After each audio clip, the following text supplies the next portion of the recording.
Okay, hello and welcome back to Shox Talks. My beginnings are not graceful because you guys know I don't do editing, so sometimes it's just hard to get situated and get everything turned on. But here we are, and the reason it's like this is because I'm trying to use the highest quality camera on my phone that I'm recording with, and also be able to use a microphone, and also get like the right frame, and you know, it's clunky. But here we are, and I do have a really interesting episode for today. So I want to talk about perception as it relates to Psi abilities. And for those of you who are new here, this channel explores anomalous phenomena of all kinds. I love to frame a lot of what I think about with Tom Campbell's theory of everything. And I am very curious about things like UFOs and aliens, but also angels and demons. And the reason that I study and research all of these things and make these episodes is because I'm actually working to expand my own perception through this process of learning and sharing. So part of what I want to empower you all with is the notion that it doesn't matter where you are in your journey. You can only start where you're at, and there's always more to learn, and all of us are made to learn and grow. So there's no shame in not knowing everything. There's no shame in putting yourself out there, fumbling around in the dark and trying to make sense of this crazy reality that we're all in.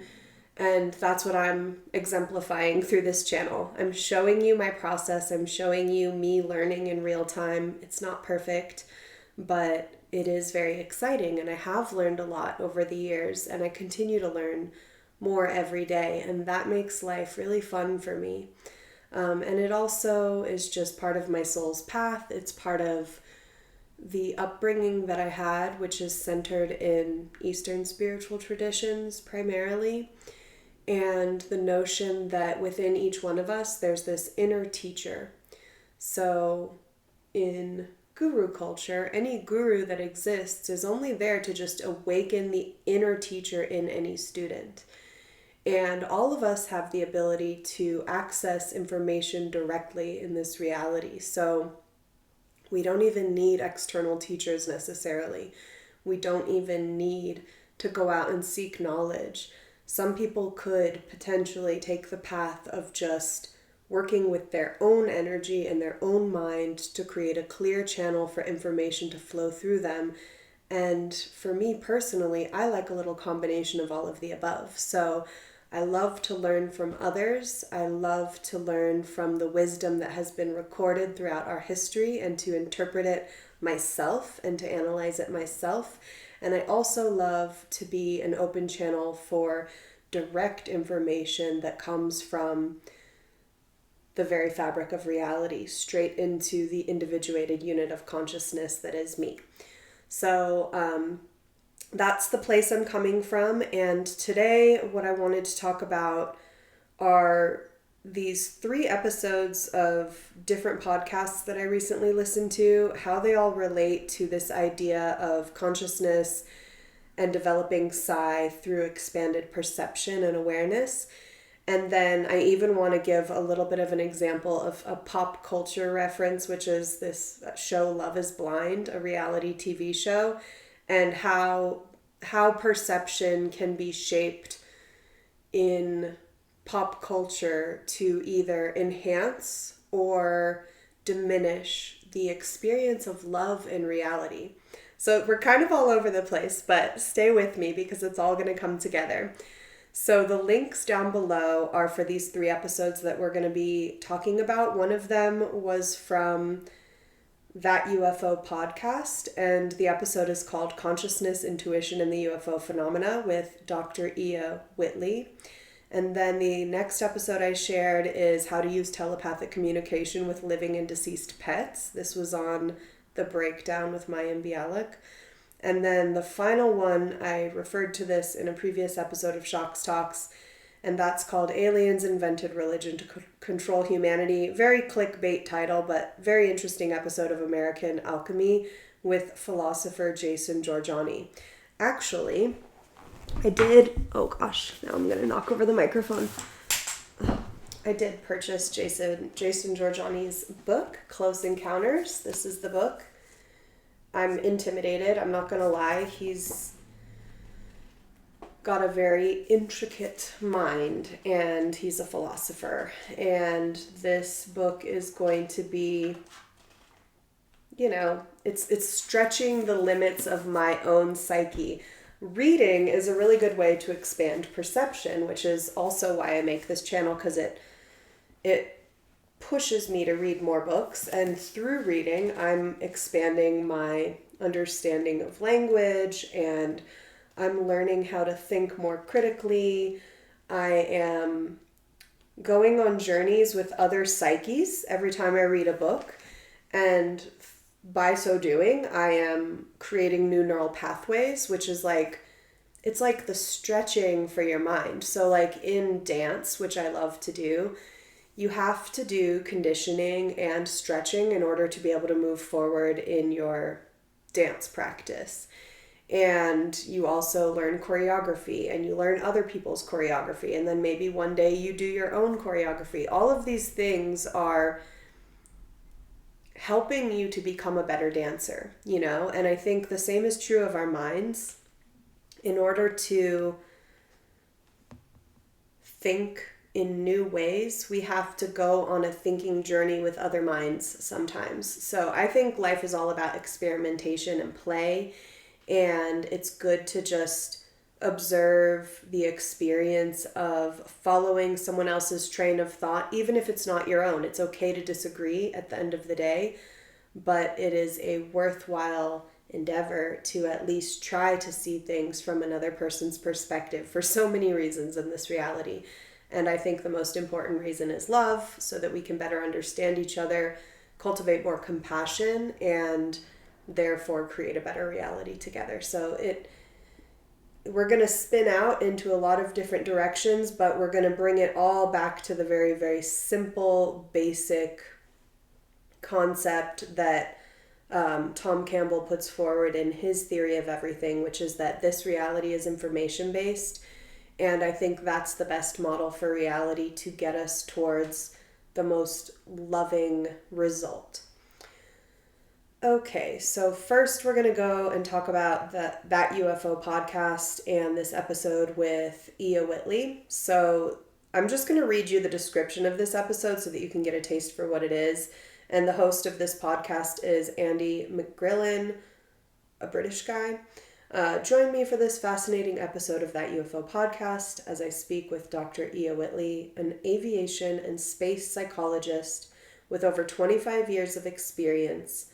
From her early curiosity about extrasensory perception and martial arts to her groundbreaking work with astronauts and pilots, Dr. Whiteley Whiteley, I don't know how they say it because it looks like it's spelled Whiteley, offers unique insights into human performance in extreme environments. So she has worked with the European Space Agency. She talks about psychological challenges of aviation and space flight, and how creativity and intuition play vital roles in solving problems beyond Earth. She also shares her perspective on consciousness, telepathy, and how children can shape the way we see reality itself. So a very wide-ranging conversation, connecting human potential, intuition, and the mysteries of the cosmos. And what I liked about this episode, first of all, she is not trying to communicate in a way that is necessarily concise. It's a very long, slow, thorough, expansive kind of conversation. And I think even just taking the time to listen to something like that is an exercise for our minds in this fast-paced technological reality that we live in, where we just click from one thing to the next and we want everything to just be a snapshot. I think it's important to go against the grain and practice true, slow listening from time to time. So if you're in the mood to do that exercise, this episode will be good for you. And the thing that I liked about it was she talked a lot about the way that trained observers have a special skill for seeing things that other people don't see, which is already a great example of how training perception can expand awareness to be able to take in more true and accurate reality information that would otherwise be overlooked. So pilots and astronauts have to cultivate this special skill of being able to recognize when they're seeing something anomalous, but also recognize when they're seeing something mundane that might appear anomalous for various reasons. For example, a glare in their windshield, or another kind of vehicle, or maybe a weather phenomena, or a weather balloon, for example. So they get into this conversation about, what pilots of earthly craft have been able to observe. As we know, a lot of the information that has come forward in recent years around anomalous phenomena has come from trained observers. So many of the accounts of UAP and UFO come from people who work in the military, Navy, Air Force, and maybe even some space programs, although a lot of that does seem to be kind of buttoned up and we don't hear as much from those people. But a lot of what has been seen in the skies has come from trained observers. And when you look at the accounts of a trained observer versus just a regular civilian sighting, it bears a little more weight, because not only do they learn to identify things that are normal and mundane that may appear anomalous, but they have a heightened awareness for anything that is out of the normal that they're not supposed to see. And not only that, but they're also scanning their environment in a way that most of us don't do. So this brings me to a funny story about when I was a teenager and I learned to be a lifeguard. And when you learn to be a lifeguard, you learn to scan your environment for potential hazards and dangers, and you're also just keeping an eye on everything that's going on all around you. And when I was doing this, my family would make so much fun of me because I was a real nerd about it. Because once I was a lifeguard, I felt like I can protect everyone. I will keep everyone safe all the time. Like, I see this hazard a million miles away, or don't worry, I've got it, I'm a lifeguard. So they would always tease me and say, like, just how silly it was that, like, just because I had lifeguard training, now I could keep everyone safe. But it really empowered me at a young age to feel this new level of, like, oh my gosh, like, I really do have a special skill because I have been trained in this special way. And I'm also scanning my environment, and scanning your environment is not something that everybody does all the time. A lot of times we just let our mind run away with itself. We don't really train it to focus on what we want it to focus on. We just let it get pulled. We let our attention get pulled in different directions. This thing is moving over here. This thing is bright and shiny. This thing is important because I've been trained psychologically to place more value on this over that, and we just let our awareness be pulled in every different direction. And so, in these systems of, like, training for whether it's a martial artist or a pilot or a Space Force person or a lifeguard, or anything else that would have you looking for certain things over other things, it's kind of like meditation. You're actually just, instead of letting your mind run away with this just default reality and tendencies, you are overriding entropy. You are asserting some kind of discipline and some kind of process of control, in a way, over yourself in order to expand your perception. And this can lead to more awareness of anomalies, so-called anomalies, that exist just outside of the boundaries of our typical default reality. So for people that are hoping to have more anomalous experiences or cultivate Psi, this practice of cultivating your perception in specific ways could help with that. And we're going to talk a lot about this throughout this episode because a lot of people after the telepathy tapes and things like the Psi games are very excited about expanding their own abilities and playing around with Psi skills and finding out, can I be telepathic? Can I be telekinetic or psychokinetic? Can I communicate with non-human intelligence or aliens or non-physical beings? Can I channel? Can I be a medium for the deceased? Things like that. So one of the common themes throughout all the different areas that I've looked into so far when it comes to studying Psi is this theme of perception and awareness, and I would also say attention has been an important key concept to focus on. Where is our attention going, and what control do we have over where that attention goes? Language is going to be one of the number one ways in which we shape our perception, our awareness, and a way in which we can gain more mastery over our own attention. I will say that, like so many other New Age and spiritual people, and just like modern, I guess just there's a lot of discourse on the internet around this this idea of like words as spells or affirmations as a tool for shaping reality or manifesting or self-fulfilling prophecies, but people don't necessarily dig very deep into it or take it as seriously as I think it's worth taking.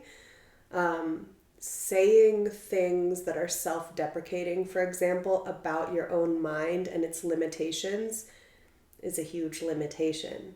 And it takes a lot of discipline to override that and to start introducing a concept like, my consciousness is unlimited, and my consciousness is being cultivated by me and my choices every day. And I have access to all the information in reality directly and through my awareness and choices. So not only do I have access to learning and growth on the physical plane, in physical matter reality, through the choices that I make that would have me reading a book over watching a show or listening to someone more intently, or taking notes when I listen to a lecture. Like, these are all choices that I have in reality that can help me to expand my knowledge base, my conscious awareness, and my understanding of things. But I also have, according to a theory like Tom Campbell's theory, this other level of expanded consciousness that goes beyond the physical.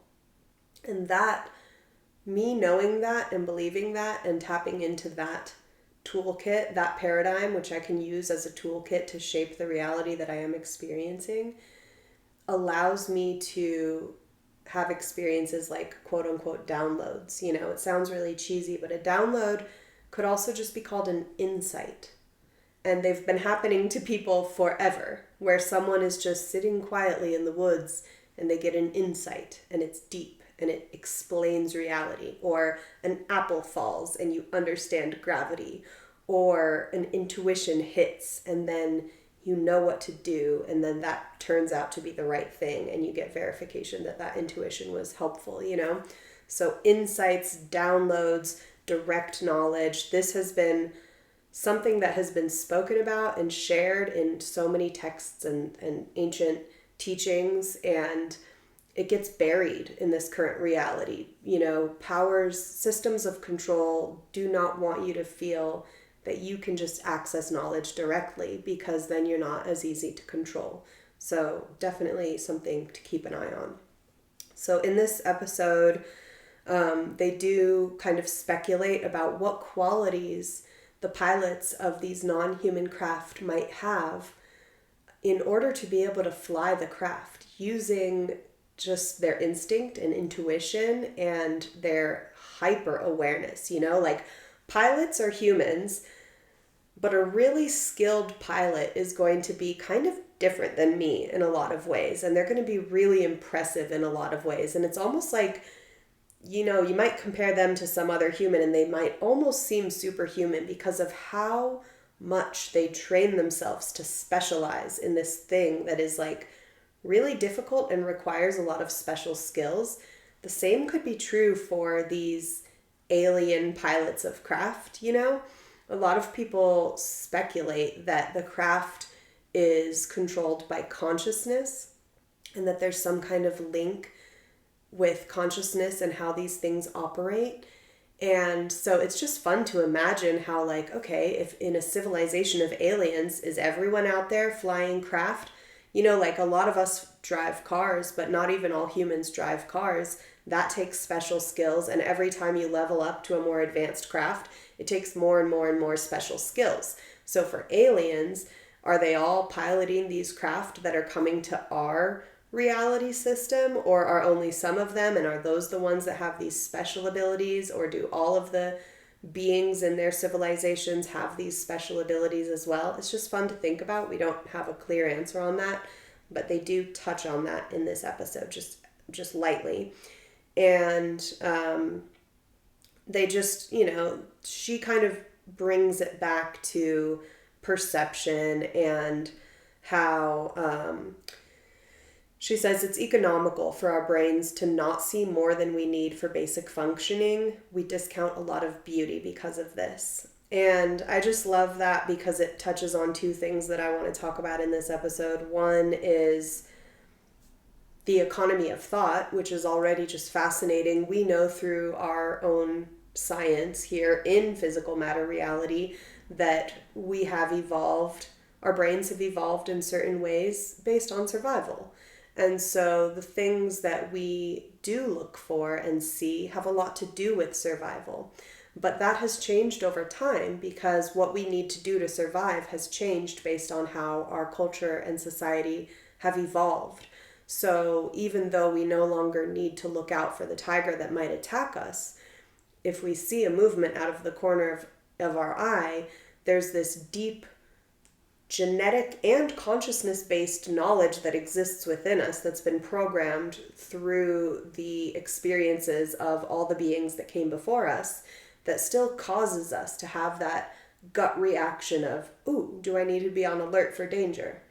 It's the same thing that causes us to consume as many calories as we can when they're available, because that old part of us knows, like, I gotta eat to survive, and I gotta eat what's here because it may not be here tomorrow, But now we live in this overabundance of food. Many of us, not all of us, obviously, but many of us have the opportunity to eat what we want when we want, and yet we still tend to overconsume because of those old instincts. I think that there's a two-part programming at play here.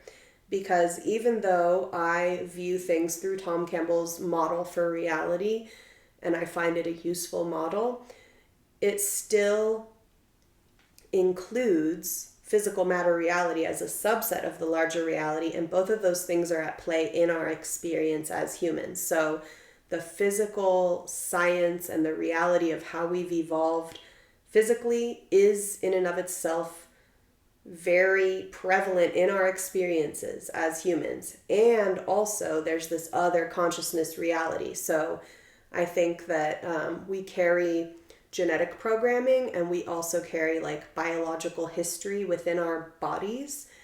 And I think we carry this kind of consciousness history with us that is more based in the non-physical, that also is linear and is prevalent in our consciousness experience. So they also touch on the telepathy tapes a little bit, and they bring up the idea of assumed competence, which I love. And for those of you who haven't listened to the telepathy tapes, just in summary, it's an exploration of nonverbal autistic children and their families, and the discovery that Dr. Diana Hennessy Powell made around telepathic communications that were occurring between these children and their parents, and these children and each other, and these children and teachers and caregivers. And it's a very beautiful and mind-blowing journey to go on, so I highly recommend it. Kai Dickens is the producer of the Telepathy tapes, and there will be a documentary coming out soon, so we'll be able to watch more of this story. I think October 15th, and it's October 13th right now, so that's coming soon. But this idea of assumed competence has to do with the fact that many of these children who didn't have the ability to communicate, come to find out later down the line, they all have this very incredible expanded conscious awareness and thought processes happening that just weren't able to get through the barrier of the body's limitations. And so once they were given the technology, these spelling boards to be able to type out words little by little in order to express themselves, these whole like volumes of thoughts and feelings were able to be conveyed to the parents, who already had an intuitive understanding in many situations of their child being capable of more, but they weren't able to access it. And I think about this so much because I'm going to relate it back to an experience that I've had in my life where, and I've thought about this a lot because it was so significant and important to me and to my development, this connection with this particular soul, but it was also really devastating and really hard to wrap my head around. And the more I think about it, the more I see him as someone who was physically and mentally limited in this reality, but I was always connecting to his soul. But because of that, there was a huge disconnect. So for example, with the telepathic kids, you know, once you hear who they are through the spelling, you get these really beautiful souls, and they're just full of love, and they have so many deep thoughts, and they're so caring. But in actual reality, they're kind of spastic sometimes, or maybe even violent, because their body apparatus is not able to function in the way that ours do, you know? And so there's limitations to not only how they can express themselves, but also sometimes they can't stop certain impulses from happening, like yelling or hitting even. And I was in love with someone who had these violent tendencies. I later learned about this thing called pain stimming. And as we know, like for all of us who are aware of the spectrum of like neurotypical to neurodivergency within all humans, you know, it becomes easy to start to see everyone on that spectrum because the spectrum includes everyone. So then you're not just talking about like diagnoses and types of people, but you're actually looking at a whole gradient of types of people, how we think, how we function, and how our consciousness is interfacing with our physical apparatus and what we can or can't convey through it, you know? And this person that I was in love with, who had probably a history of mental health issues long before I ever knew him that I couldn't really describe in detail, but I could intuit and understand just through knowing him. A history of drug abuse because of that. A history of self-harm, which I now understand might be a kind of pain stimming, where some people just need to like poke their palms, but other people actually need to go to a much further degree with the kind of pain that they need to inflict on themselves in order to release or process energy. These things seem horrific to normal people, but it's because we haven't yet understood what everybody's going through on the inside and why people need to do these things. Of course, when that gets turned on the environment or the other people around you and becomes unsafe, like it just got to the point where for my own safety, I had to leave the situation and not stay in contact with that person.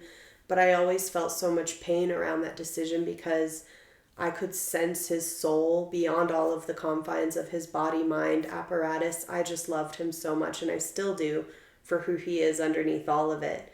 And that's like one of the hardest life decisions that I've ever had to make, is walking away, because I had to realize I cannot control or change this person to be safer, quote unquote, and I cannot control or change him to be more compatible with me, and therefore I just have to love him for what he is at a distance without contact, without physical contact. It doesn't mean our souls cannot communicate, and they do, but it means that it got so extreme that it was no longer safe for us to be in life together. But for these parents of autistic children, they're dealing with that in such an extreme way. Like, you can't give up on your child. You can't reject your child. I mean, I guess some people do, but a lot of these parents are just dealing with the most extreme conditions, and they have just committed to this path of love. And what they've learned is incredible and is really opening up reality for all of us. So assumed competence is, instead of walking into the room and thinking, just because of the way that person looks and acts and what they're doing, I know who they are and what they are, and they're not competent. They are broken. They are stunted, or, whatever, disabled, or whatever people call these people, but the truth is, the parents who assumed a deeper level of truth were able to get to that deeper level of truth. So that's where it comes back to perception. By expanding their perception through choice, through their own choice to see more, or to at least imagine the possibility of more, they went there and they found it, and now they have evidence. And it's just this huge, it's just blowing the lid open on so many Psi things. And it's just the most heartwarming, beautiful journey that is beneficial to all of us. And I'm so grateful for that work and so interested to see where this all goes. So I also want to tie this back to my own experience of downloads, because I started to get these insights over 10 years ago, and I've been working with them ever since. But one of them was to assume telepathy, and to assume that even though we haven't all cultivated the ability to actively read and interpret energies and thoughts and more subtle layers of reality, that we all have the ability to, and that in fact it's happening all the time already. And we're just not always aware of it. And that has really helped me to reframe the kind of energy that I put out into the world with animals, children, and other adult humans. And that's something that all these teachers of telepathy are helping people to understand, and they're teaching. So I think, first of all, it's cool that that came directly to me. And now over the years, it's been reinforced because it also came directly to other individuals. But it's still really a good practice, and there's nothing to lose, by assuming competence or assuming telepathy, or even just assuming goodness and assuming love. So these are all things that you can play with, and I recommend trying it on for size and then observing over time the result of that experiment. For me, the result of assuming competence and assuming telepathy, the main result is better connections with more people. It's expanding my ability to love and take interest in all kinds of different people, and to connect with people on a deeper level. And isn't that important in this day and age? Just that alone, Psi aside, it's very important for us to see each other and love each other and take care of each other in this crazy reality where we're being pushed apart, where chaos and evil powers that be are trying to create more division, more separation, and more hatred towards one another. Like, just experimenting with anything that allows us to see more beauty is powerful and important. And by beauty, I'm talking about beauty of the soul. So the second thing I wanted to share is about the telepathic communication with living and deceased pets from Mayim Bialik's breakdown. And the guest here is Ditte Young, and this is also someone who was featured on the telepathy tapes. So to kind of keep building on this topic that we've just been discussing, there's this quote here: we don't have behavioral issues, we have a reaction to not being understood. And this just like, there's so much just in that statement to really feel into. Of course, she's talking about pets in this episode. So this woman really communicates with animals, and sometimes owners think that their animals just have these bad behavior issues, but really what she's saying is that there's just a misunderstanding going on. And of course, it reminds me of this person who I loved, where it's like, not only did the world misunderstand him, but I misunderstood him a lot of the time. And I love him so much that I'm continuing to try to develop that understanding, to honor him, not because I might ever have the chance to interact with him again in this life, but because there are so many other people who are dealing with similar things and are misunderstood. And one of the best things we can do as humanity is to expand not only our perception of reality, but our awareness of reality in order to get to a deeper understanding, which is the basis of love. So if you're serious about love, and it's not just like, oh yeah, love and light, blah, blah, blah. Love is an action that is ongoing. You know, love, in my opinion and my definition of love, requires constant commitment and effort to overcome the entropy, which is the nature of this reality. And that's just like the tendency to slip into disorder and chaos. And so love is like really serious stuff, you know, like, yes, it's soft and natural and easy and open and flowing, but also it's effort over time. I'm a Capricorn, so that's my definition of love. Anyway, so in this episode, Ditte Young talks about her clairvoyant school training and how she mastered her extrasensory gifts, her advice for parents of nonverbal children who want to connect beyond words. She talks about pets and animal communication and some evidence of her abilities, as in behavioral changes that occurred as a result of her communication to animals. And she is trying to teach this. Her whole life mission is basically trying to train everyone. She does say that telepathy is available to everyone. Everyone can have access to a part of the brain that allows telepathy, but we need to train it. And this is the same thing that remote viewers say, and this is the same thing that channelers and mediums say, and all of the people who talk about the clairs, clairvoyance, clairaudience, clairsentience, clairalience, clairgustance, there's a few more, but these are all the extrasensory abilities. The people that talk about these things talk about training, just like training martial arts, and this is what Whiteley was talking about as well, and she is also a martial artist. So there's a common thread here. Again, discipline is what it really comes down to, and also motivation. I think love has to be the motivation, and there is something about all of this that also comes up again and again that could be called dropping in, or dropping the head into the heart. And in all the energy work techniques I've learned and all the different Psi skills that I've trained in, they recommend that. And this is something that both of these people talked about as well. So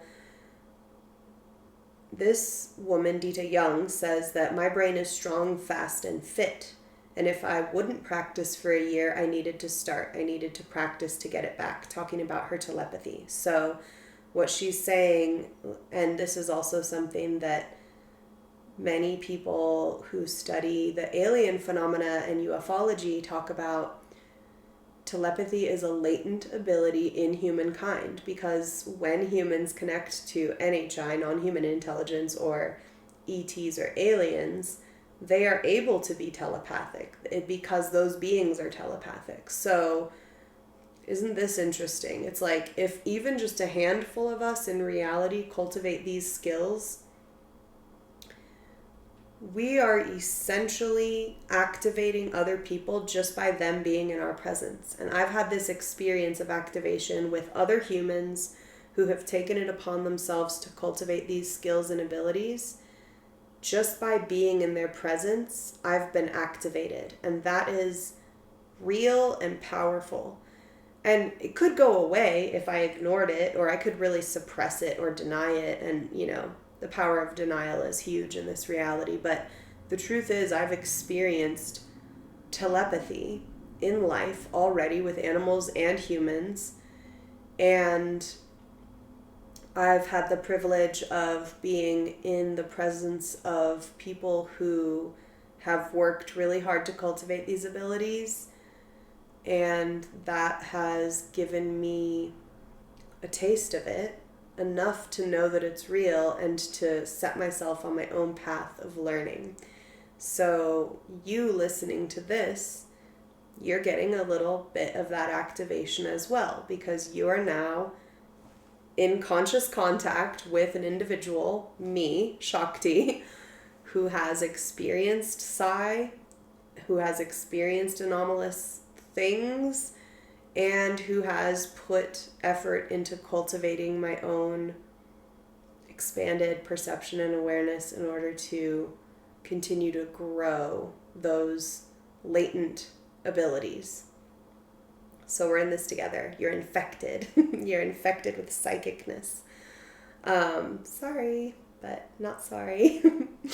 So one of the exercises that Ditte Young does when she's training people is to take an image and put it in an envelope and ask them to identify the image.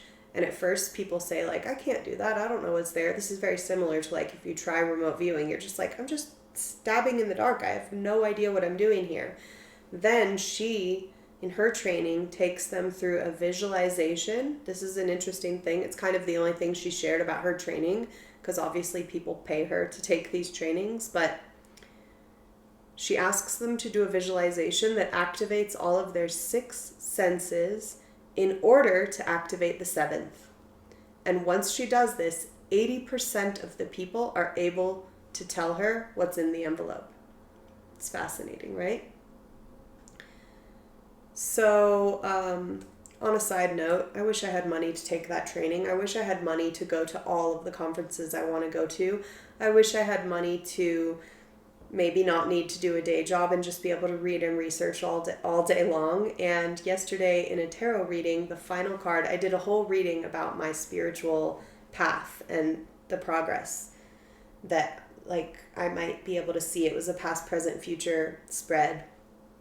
And it started with, like, a version of, like, the Fool, and then I had the Magician, and then I had the Ace of Pentacles in the future position. I kept wondering about that one a lot.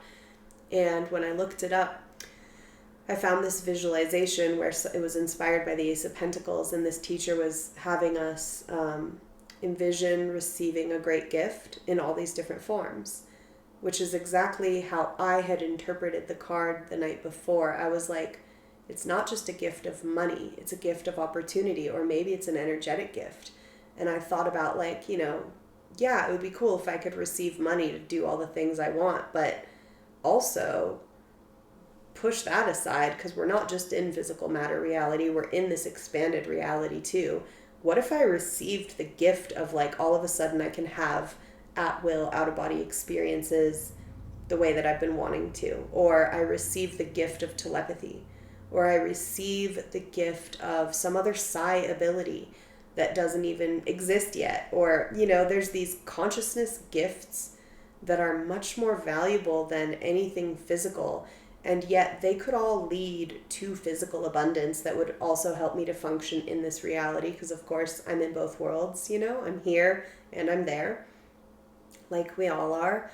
And a lot of the people that are kind of being activated through the success of the telepathy tapes are in fact receiving more clients, more opportunities, And so anyway, it was just cool to think about. This woman, obviously her calendar is full now. She's doing a lot of trainings, and that's wonderful because she has a special needs child that requires a lot of resources to care for. And now she's receiving the resources that she needs in physical matter reality because of a gift that came from the non-physical. So that's just cool. Cool little side note tying into my witchy night that I had last night with a couple of my friends. So in this episode on the breakdown, they also do talk about dropping the head into the heart, and how that relates to the remote viewing skill and how that opens things up. And Ditte Young says, yes, everyone has the ability to do that drop in, but you also need to learn how to quiet the mind. So again, this all goes back to yogic teachings, Buddhist teachings, and this idea of discipline. It's the unglamorous side of all of this. But in order to do any of these things, one of the most beneficial practices that we can do is to just work with our own mind, quieting the mind, directing our attention instead of letting our attention be pulled, expanding our perception through mental exercises and physical exercises. So there is a nuts and bolts side to all this. To get into this more esoteric open space, there are some very practical things that can be done. And then we're going to touch on Jason Jorjani again. So this episode is wild, and they get into a lot of different crazy stuff here. But I think I'm going to skip down through my notes and just read this one quote that is to me the crux of everything. And actually, let me look here. On the YouTube episode, there is... Okay, so they have it time-stamped, and I'm going to tell you right now in case you want to go listen. The link is below, but the time-stamp that I'm going to talk about is... Where is it? It's about the toolkits. There it is. It's at 2644. Science as toolkits, not mirrors. And I'm going to read you this crazy, paragraph long quote that we're going to break down and get into. Okay. So this is about scientific revolutions are political revolutions. All of this relates to this potential Psi revolution that is happening now. There's this bubbling up. It could get suppressed. But again, never fear, because even if every system of control goes into full lockdown mode in physical matter reality, remember, from the beginning of time, you as a consciousness unit have the ability to access knowledge directly, as long as you're willing to quiet the mind and open the heart. You do not even need the internet. You don't need books. You don't need teachers. But right now we have all of those things. And so it's beautiful. We have this ability to learn and sponge up so much. But even if evil powers of control got a hold of all of that and blocked us, we would still have our ability for direct access to knowledge. So just never forget that. That's the most important thing. But we are in this exciting moment where we could be in the midst of a Psi revolution, and there will be forces that oppose that, no doubt about it. So we don't know how long this will be going on. It could get suppressed. But right now, it's happening. And so these are some interesting thoughts that we can apply to this moment in reality.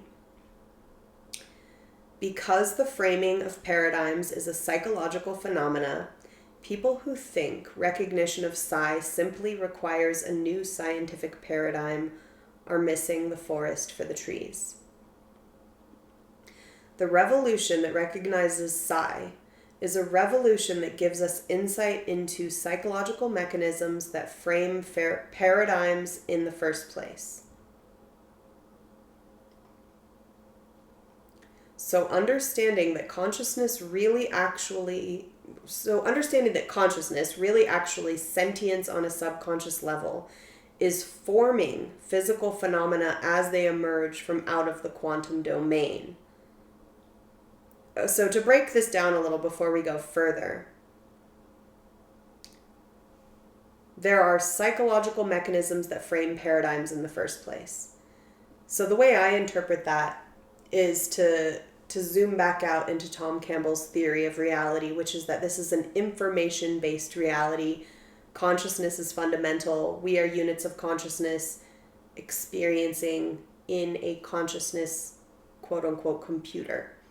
The word computer is not meant to be taken literal, but it points to computing information. So it's the virtual model, but not in the literal sense, not that we are in an alien's computer, but that like life is an illusion, like the Buddha said, more like that. The Maya, the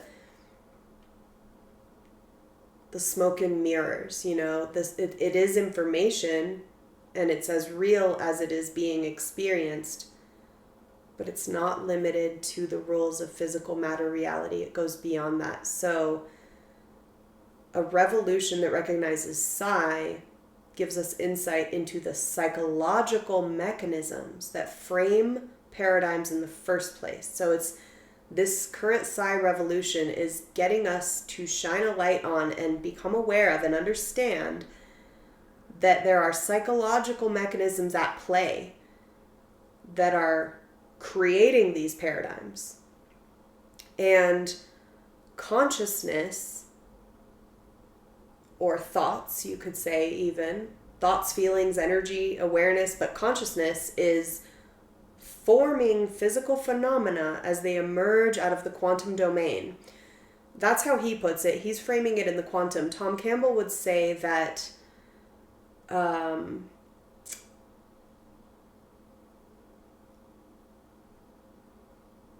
would Tom Campbell put this? I don't want to mess this up. So in this quantum model, it's almost like things are coming up from the quantum level into physical matter reality. But in Tom Campbell's model, we are in a probabilistic, information-based reality where there is time, and in any given moment, there's a random draw from a probability that creates reality. So our awareness and our focus and our mental attention can influence the probability of what is going to be drawn or what is going to manifest into reality. So they're kind of saying the same thing in different ways. I just want to make that comparison because it is a slight distinction, the quantum theory versus Tom Campbell's theory, because Tom Campbell is doing experiments that build off of the double slit experiment in order to further explain what's actually going on with that experiment. And I think it's important work that like everyone should be paying attention to, because what he's saying is that it's not just the observer that is actualizing reality, but rather that it is an intention being placed upon a random draw. That's the way reality works, is this, there's constantly these random draws from these various probability databases that are creating reality. I know this might sound like a lot of words and just sound crazy, but for those of you that have been with me on this Shocks Talks journey, it's probably making at least a little bit of sense. And if it at least piques your curiosity, I do recommend reading Tom Campbell's Theory of Everything in order to further explain what quantum science is trying to explain. I think Tom Campbell does a better job, personally. It's a more elegant model for reality, in my opinion. So, more from Jason Jorjani here. Understanding that intrinsic constitution of physical reality by consciousness is also to have insight into the psychological mechanism that frames paradigms to begin with. He's kind of repeating what he said before. So then you can start to recognize, as Martin Heidegger did, that scientific theories are toolkits. They are not there to polish a mirror that provides us with an objective representation of some reality that's out there. What does he mean by that? We often think about science as like, and it's so prevalent in the culture right now, like, oh, I'm going to go with science on this, or I'm going to believe science. Like, science is this final say that's telling us exactly what's real. That is such an oversimplification of what science is, and it's also missing this other way of looking at it, which we're getting into here, which is that scientific theories are toolkits. They are a means to an end. And different theories are means to different ends. This is fascinating because they're getting out into like how reality is shaped, how paradigms are either limiting or potentially like the key that breaks you out of the prison. You know what I mean? But that also they have specific applications. So they're not there to polish a mirror that provides us with an objective representation of some reality that's out there, as if our mind is a mirror and that it's representing objectively resistant reality. No. Scientific paradigms and theories that any given paradigm makes possible are models. And this is what Tom Campbell will say as well. It's a technological enterprise, is how Jorjani calls it. So the epistemic discoveries in science are derivative of, they're an outgrowth of an essentially technological enterprise. In other words, a model building endeavor that involves tools that allow us to achieve different ends. So in his example, and I think he's still a little bit stuck in materialist reality, even though he's thinking very expansively, but the way that he relates, it's like he's almost there. This is so funny. Like, who am I to say these things? Oh my God, this is hilarious. But this is just what I see and what I interpret when I'm listening to him. I feel like he is almost fully unlocking this bigger idea, but he's also still getting, his analytical mind is still pushing him down back into materialist reality. When he goes into this second part of his explanation of these toolkits, he says, but maybe I'm misunderstanding some truth here as well, but my interpretation is that these next few examples are still taking, like, it's like he took 20 steps forward in that first paragraph, and then he takes like 3 steps back in my mind. But again, who am I? Oh God, it's so funny. I just laugh at myself sometimes. But you know what? It's good to have opinions, and they can always change, and we should be confident in ourselves. We don't have to be, we don't necessarily have to be highly educated to understand things at a deep intuitive level. So I don't want to be cocky here, but I do have confidence in my own inner knowing, and I hope that you do as well. So he says, if you want to travel at the speed of light in a spacecraft, the right model for that is Einstein. If you want to create a quantum signaling system for instantaneous communication across vast interstellar distances, the right model for that is quantum mechanics. That doesn't mean you'll ever have a meta-theory that reconciles quantum theory and relativity. If you want to develop an electrogravitic craft with an ability to tap zero-point energy as the basis for propulsion, you're going to need to work with the dynamic ether paradigm that Tesla was starting to develop. These are different toolkits for achieving different ends. So that's all very interesting, and that does go outside of my own understanding, because I don't know what all those different models are really about. I haven't had the time to study them all and what they may give us access to, but I love the concept that each various paradigm or scientific toolkit or model for reality could potentially give us access to different ends. However, I do not agree with his little statement that he interjected into the middle of his examples here, which is that you'll never have a meta theory that reconciles quantum theory and relativity, because I do think that Tom Campbell's theory of everything is kind of a meta theory that does reconcile all of the different physical matter reality scientific paradigms in this consciousness theory that goes beyond all of that. So that's the one area where I disagree with him, I think. So we're getting to the end of my 3 episodes that I wanted to touch on, and then we're going to talk about some silly pop culture and then tie it all up. So to wrap up this Jason Jorjani segment, what I think is valuable here is this notion that, first of all, that we are in a scientific and political and Psi revolution currently. I think that if we want to continue to see changes in reality, we have to play a part. We have to take a stance. So either we can just roll along like a jellyfish in the ocean, or like a little blob of seaweed just getting pulled in every which way in every direction, or we can use our own ability to make choices, our own willpower, our own discipline, the force that we are in reality to shape the paradigm that we're all existing within. Ancient people lived in different paradigms than we do today. Indigenous cultures live in different paradigms than Western culture. Every single person essentially is living in their own paradigm, but there are also group paradigms that we're all participating in. It's important for us to look at the means to the end. What are these different paradigms resulting in?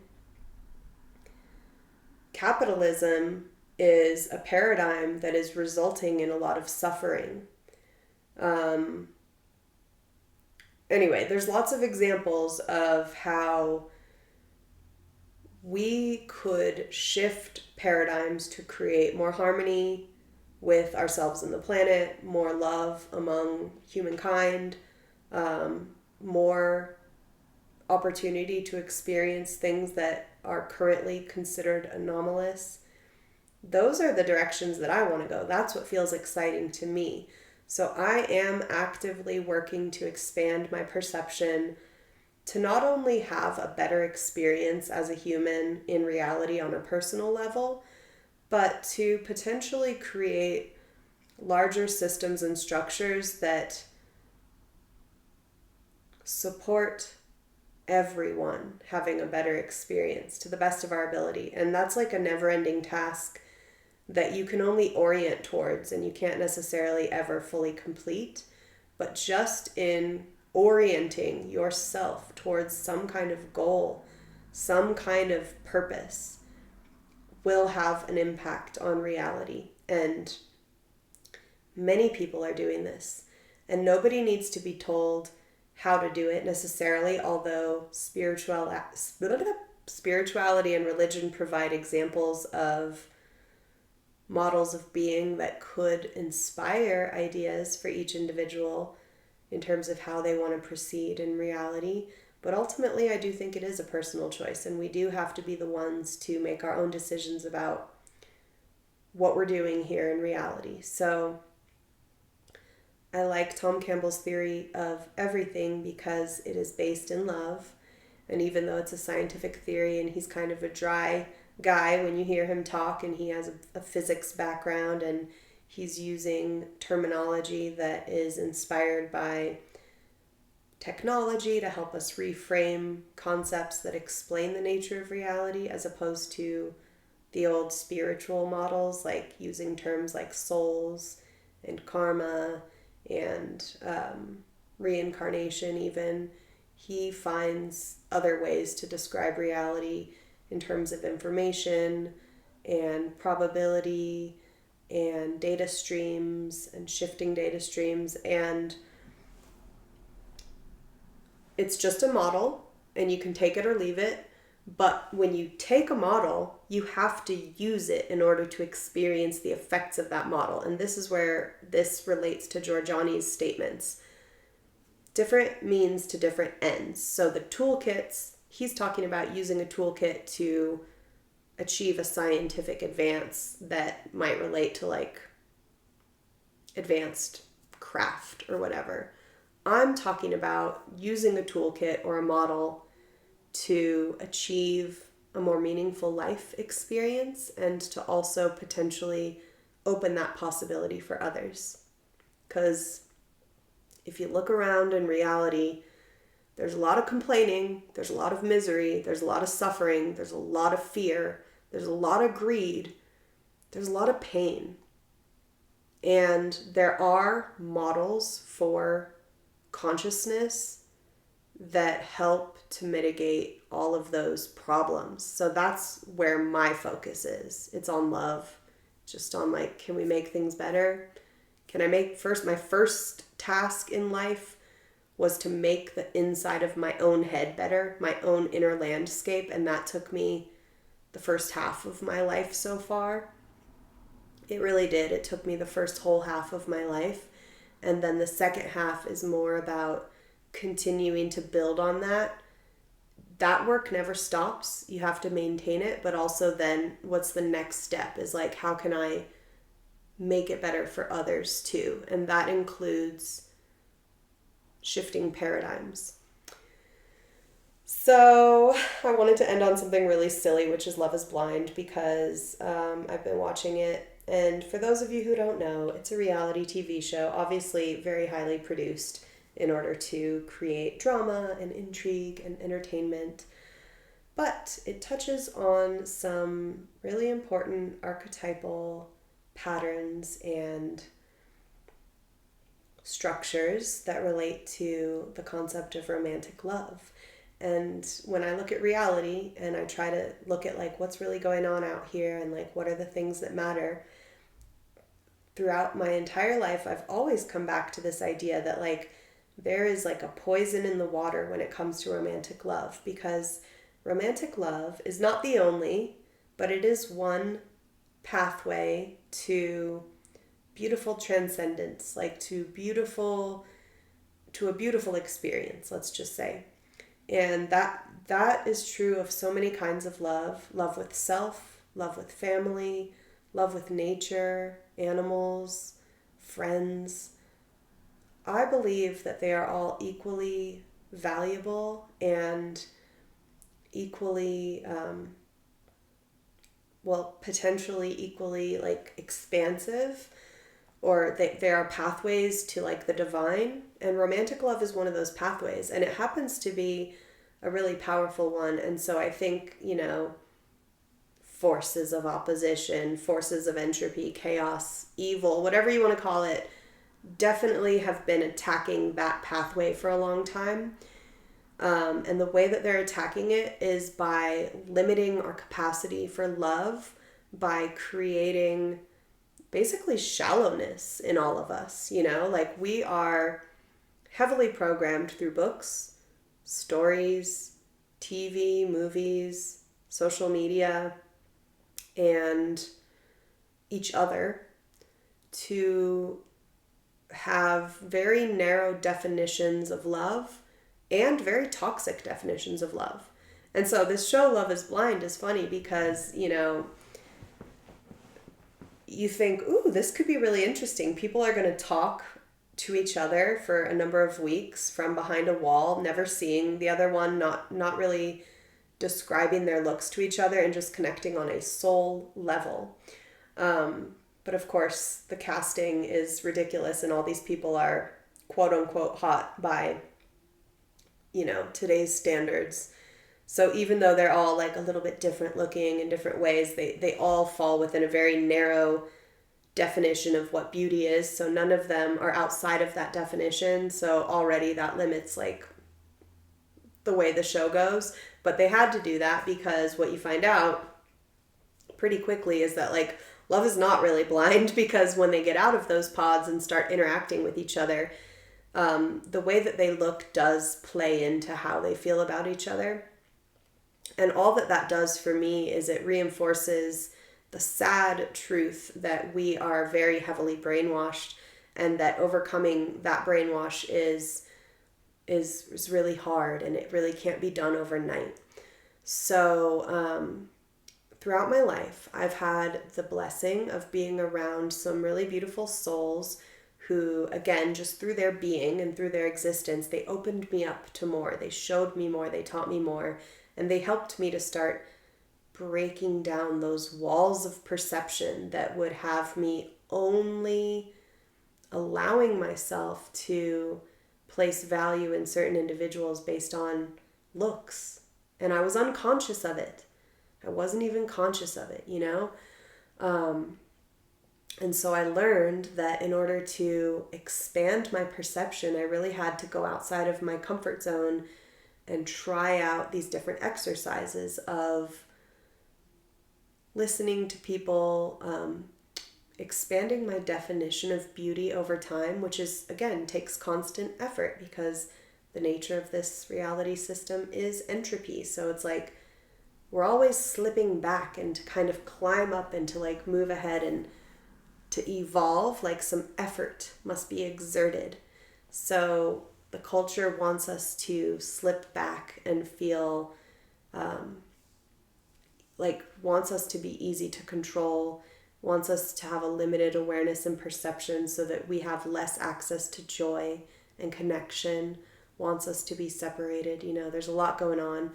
But there's also just this fundamental nature of reality that consists of that same quality of entropy. So it's playing out on all these different levels, but it's just part of the nature of this reality. And so in order to make room for more, we have to like really try. And so it's not easy. It does not happen overnight. I'm still completely bound by the brainwashing that has created and shaped my psyche throughout my life. And I don't know if I'll ever break out of it in this lifetime, but I will never stop trying. I also think that like romantic love is a very specific kind of love that does seem to involve a chemical component due to the fact that it has for so much of our history been about procreation. And so attraction is part of the biology of that whole facet of love. But as we know, love goes far beyond that. There are obviously queer people, gay people, people who don't want to have children. So there are all these different kinds of love that are not based in biological needs for procreation. And so I think in order to continue to have access to that pathway to the divine, the pathway of like union, like this romantic union that is possible in this reality, we all have to keep creating a new paradigm for love. And that paradigm has to include assumed beauty. Remember how we talked about assumed competence and assumed telepathy? Assumed beauty is a really fun game to play in the world. It's that I'm going to look at you when I meet you and I'm going to will myself to see the beauty in you. It ain't going to be easy every time. I'm telling you, like we have to go against the grain of our programming. But a really fun way to play with this is with yourself in the mirror, because we typically as humans tend to be so mean to ourselves, more mean than we are to anyone else, that it's a really good playground for practicing that expanded perception skill is just with yourself. So we're going to end this whole crazy episode on a very simple practical skill that we can use. And the reason that I would recommend this is to, number one, create. You got to start at home, you know, like your inner landscape is your primary vehicle for experience in this reality. That's your mind, your body, your energy, what you feel, what you think. So we do have to always be starting at home, inside of ourselves, working with ourselves. And then number two, this will then allow us to go out into reality where we're interacting with others. And it's going to help us to have more meaningful connections that are not being controlled by shallow systems of programming that are encouraging us to basically be mean to each other and be nasty. We're going to override that and we're going to find a new basis for connection that is rooted in assumed beauty of soul. And then number 3, we can apply this to our romantic connections if we want to. And this could help us to, for example, expand the pool of people that we are willing to entertain as possible romantic partners, which could just increase the probability of having a nice relationship. So let's just leave it at that. Those three goals here. So working in the mirror with yourself, I want you to start with the activity of noticing. And that is, first of all, noticing, do you avoid the mirror? Do you look in the mirror and think something? What is it that you think when you look in the mirror? How do you feel when you look in the mirror? Are you fixating on everything that is wrong with you? Are you fixating on what you wish was different? Are you being mean to yourself? Are you criticizing yourself? So step 1 is just noticing. So spend as long as you need, minutes, hours, days, weeks, months, or years in this observing phase until you have a clear understanding of what it is that you are doing when you perceive yourself. Then the next step is to work to override negative and harmful reactions to yourself. And one way that people teach this is to find one beautiful thing that you can appreciate and just look at that and value that. It might be your pinky finger nail. It might be your hand. It might be your forearm. You might only be able to look at 2 inches of your skin and say, you know what? Okay, I can get behind it. This is beautiful. This is soft. This is smooth. I love it. I appreciate it. That's how little it might be at the beginning. And then you grow it out from there. So looking at the face is a really tricky one because, especially for women, but now so many people as well, this is expanded out to almost everybody. But in the context of patriarchy, it did begin with controlling women through brainwashing us to hate ourselves so that we are complacent, and also we're obsessed with the wrong things. You know, our focus is not on breaking out of the paradigm of the patriarchy and achieving autonomy and, you know, independence and intelligence and higher levels of just ability to function within the reality. No, we need to just be focused on like, I'm ugly and I need to fix myself. You know, that's a system of control. So this is a practical exercise that can actually help us to break down systems of control in this current paradigm that we are still dealing with to this day. So, and it applies to everyone. It's not about gender, but I'm just giving a simple example. So when you start looking at yourself and you can begin to see more and more beauty over time, and it took me years and years to do this, and I still have to struggle with sometimes perceiving myself and falling back into that default reality of criticism and self-loathing, and then gently reminding myself, like, we're not doing that.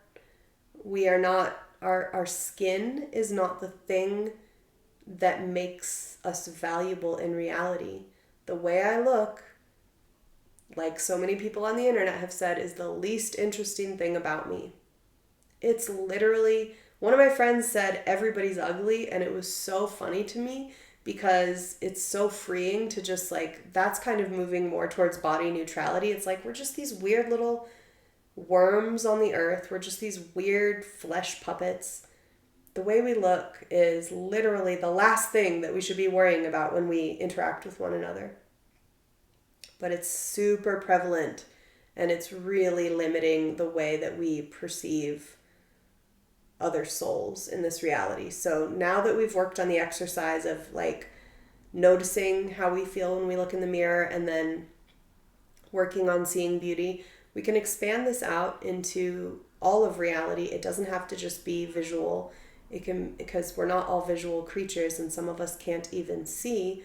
So we are doing the same exercise with, we could do it with voices, we could do it with how someone sounds, how it feels to be around them, how it smells to be around them. It could be anything.